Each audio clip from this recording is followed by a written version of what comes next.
Hello everybody, I'm here with a sewing machine. It is a Brother. It is an model number is XL-2600i. This one is actually for sale. It comes with a manual, okay? It has a little piece here that is actually for the machine. This is an extra. If you want it, it's going to cost more. If you decide you don't want it, you can always just use this piece, okay? But I put it on to show you how well it is. Let's see, we'll tell you a little bit about this sewing machine. It's got all kinds of really cool stitching right here and here. Now, there's a lot of sewing machines I have, reviewed about these sewing machines.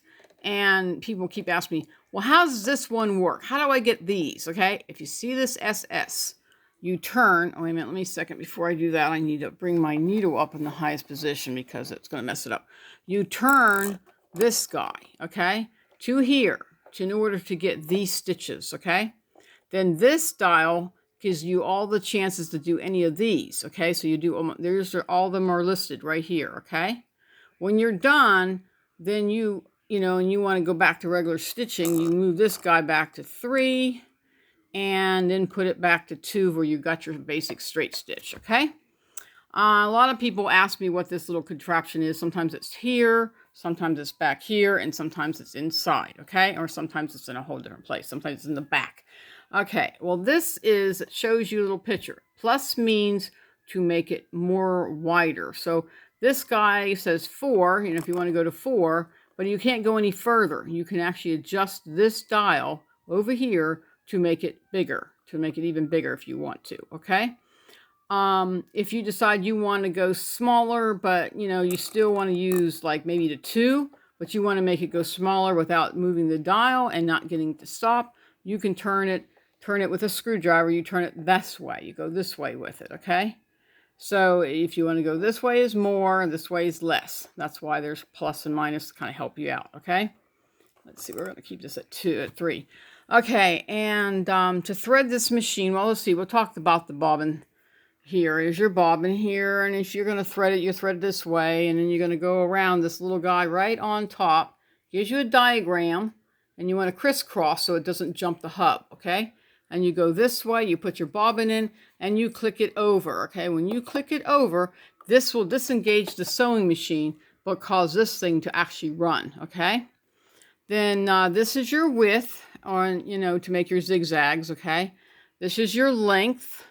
This is your dial that tells you what it's going to do. This is your tension, okay? When you go to thread this, you always want to put your foot up. Your, foot. And you got your feed dogs and your foot. The foot is what I'm always talking about. People always say, you mean the presser foot? No, well, not really, because you got the foot that you use to put your foot on to move the machine.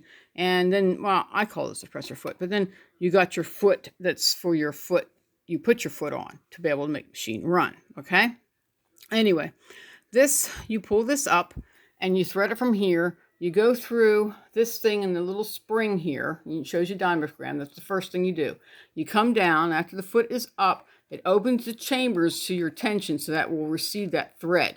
Goes down in there and around and up and into the uptake, which I think is down right now. But the uptake's usually up, way up here. Let me see if I can get the uptake in the highest position. There you go. There's your uptake. So you go in your hot take, and then you go around this way down into this little hook up and then into the needle, okay? When you're done with that, then you want to put your foot down. So that way it will lock that thread in. Let me try to get it straightened out so it centers. Right there. Okay, so I can get you in a nice little opening space here. Yes, I've been messing around doing these stitches to make sure they're all running perfectly. Everything runs perfectly on the machine. Make sure you use the right needles. I don't even know what I did with it. Oh, here it is. Somebody put a Singer needle on this machine, and when I went to run it, I bent it. So, because these ones with the two-tone colors are Singer. You want to run the ones that don't have the color and they have a point up here. This is too flat. So it's not it's not laying in there properly, so when it came down, it bends your needle. You don't want to do that, okay? Because I realized after I didn't check the needle, I was too busy working on making the machine brand new that I didn't check the needle. Bad me. This one does have a threader. You need to read your manual on how to use it. This one does have a buttonhole thing that pushes it, you know, and it makes it stop, okay? It has a cutter here. This is a top feed right there. And it has a little diagram on how to thread it. You know, I could teach you, but it's harder to do with one hand. So it's easier just to see you actually be able to follow through. And it has it in the manual. Let's see. You turn it on right here, but I have it already on. And I got this all set up.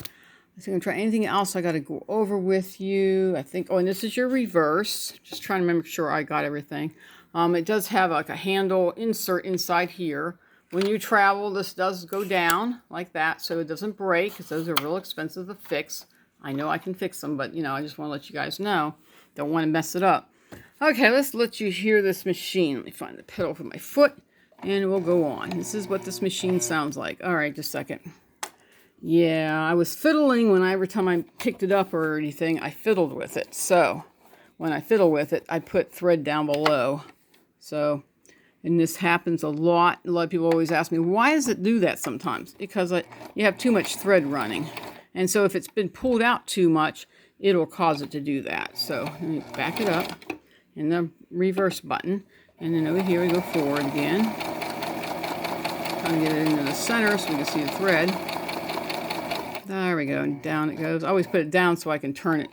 It doesn't lose its place. See how I lost my place, and that sucked that little thread right down below, and it gets trapped underneath. So usually what I tell you people to do is start with a new one, pull it out like this, and you got a tail. But you always want to cut those tails so when you go back through, it doesn't suck it down the machine.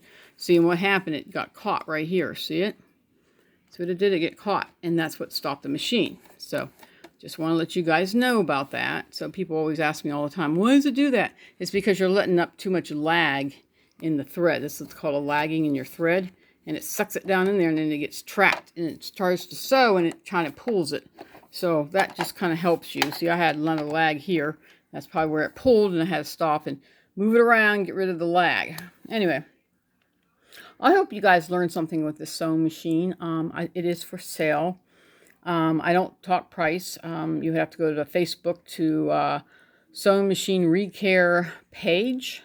And message me. If you go to the one that's in the group, you'll be talking to a lot of people. So it'd be best if you just go in and go through the page and get a hold of me. And that's how you get a hold of me if you're interested in the sewing machine.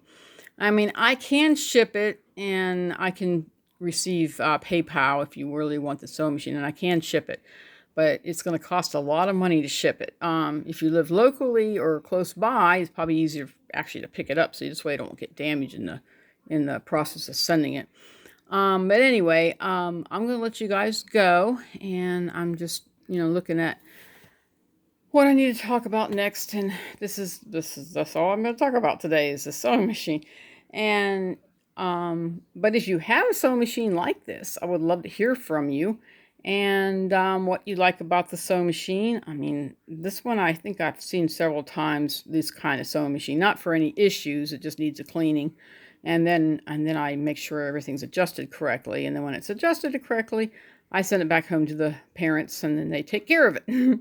Anyway, I'm going to let you guys go and have a blessed day. And hopefully you'll see more sewing machines coming up, okay? Talk to you later. Bye-bye.